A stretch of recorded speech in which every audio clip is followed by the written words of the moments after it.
Doctor साहब, कुछ ऐसे मरीज होते हैं जिनको घुटने में बहुत ज़्यादा दर्द होता है ऑस्टियोआर्थराइटिस की वजह से, और उनकी बीमारी बहुत ज़्यादा बढ़ चुकी होती है और उनको जो ऑर्थोपेडिक सर्जन्स हैं वो सर्जरी एडवाइस करते हैं।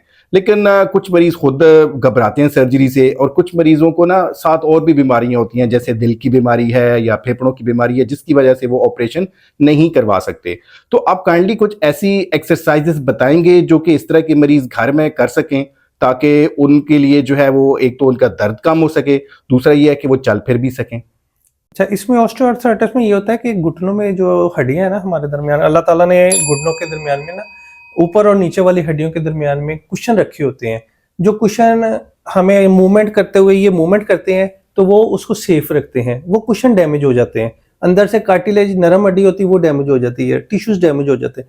तो उसके बाद फिर वो जब पेशेंट चलना फिरना शुरू करता है ना, तो वो ऊपर से जब वेट पड़ता है तो वो और दबाव आ जाता है, जिससे वो पेन शुरू हो जाती है। अब सेकेंडली जो आपने कहा कि जैसे सर्जरी एडवाइस होती है, सर्जरी बाज पेशेंट रिलेक्टेंट होते हैं, नहीं करवाना चाहते, हेजिटेट फील करते हैं, डरते हैं, या उनको कोई कार्डिक पेशेंट है या कोई किडनी का कोई इशू है तो वो नहीं करवा सकते। उनके लिए मैं ये कहता हूँ कि फर्स्ट ऑफ ऑल तो वो फिजियोथेरेपी करवाएं।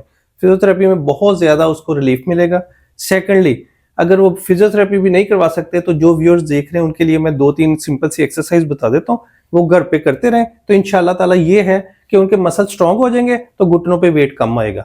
उनका जो वेट घुटनों ने जो उठाना है वो उनके मसल स्ट्रांग होने की वजह से मसल थोड़ा सा उसको कंपनसेट कर देंगे, तो उससे काफी उनको बेनिफिशियल हो जाएगा।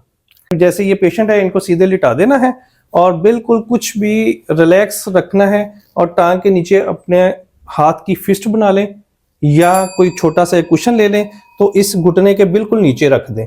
नीचे रख के तो इसको पेशेंट से कहना कि आपने जोर से नीचे प्रेस करना है, जोर से नीचे प्रेस करो।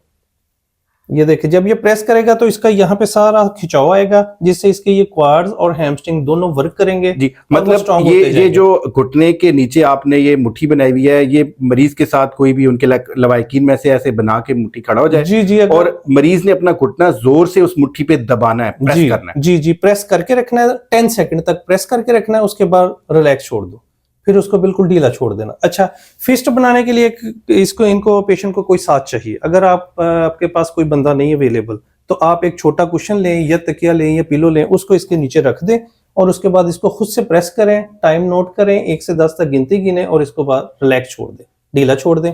10 टाइम्स इसको करें एट ए टाइम, और दिन में 3 दफा करें। दिन में 3। सेकंड जो एक्सरसाइज आर्थराइटिस में करते हैं उसमें ये है कि जो अफेक्टेड साइड है उसमें सीधा रखना है आपने टांग को, और जो अनअफेक्टेड साइड है जिसपे पेन नहीं है उसको आप इसको फ्लेक्स कर दें। ठीक है, फ्लेक्स करने के बाद आपने क्या कहना है कि इस टांग को जो सीधी रखी हुई है इसको पाँव को अपनी तरफ खींचे। जब ये पाँव को फुल अपनी तरफ खींचेगा, इसको हम मेडिकल जुबान में तो डॉर्सिफ्लेक्शन कहते हैं, लेकिन हम पेशेंट को समझाने के लिए कि ये ऊपर की तरफ खींचे। जब ये खींचेगा तो इसकी जो पिंडलियां हैं इसमें बहुत ज़्यादा खिंचाव आएगा।